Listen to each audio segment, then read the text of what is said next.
Ya nimewasikiliza kuanzia jana walivyosema watakuwa na press leo. Ya walivyoingia kwenye mkutano wao nilifuatilia na ninaona azimio lao ni moja kwamba hawataki kucheza game ya hawaitambui kwanza game ya tarehe 15 ambayo imepangwa na bodi ya ligi kuchezwa baina ya Simba na Yanga akiwa ni mwenyeji wa mchezo. Wanasema hawaitambui, inawezekana wanashinikiza, kuna kitu wanakishinikiza ya kwa matakwa yao wanavyosema. Ya mwenye kosa sio Simba na wao hawana kosa, ila mwenye kosa ni bodi ya ligi. Na je, bodi ya ligi watawakomesha vipi katika swala hili? Wao wanachokiamini wanaamini kwamba kuna baadhi ya watu wakiondoka pale kwenye bodi ya ligi ya nadhani watakuwa wamefanikiwa kwa sababu kuna baadhi ya watu ambao walishataja kwamba hawana imani nao.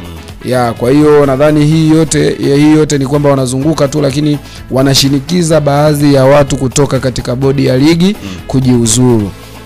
Na naomba nitaje tu hata kama sio kwa uhakika sana, inavyosemekana Yanga Afrika wakisikia mzee Steven Mguto ameng'oka madarakani na Almas Kasongo ambaye ni mtendaji pia aking'oka madarakani, inawezekana Yanga ukawaambia leta timu hata leo wakaileta uwanjani. Kwamba akisikia tu kwamba majamaa ameng'oka bodi ya ligi. Kwa sababu walienda moja kwa moja nadhani katika barua yao ya mwanzo kwamba hawana imani na utendaji wa bodi ya ligi.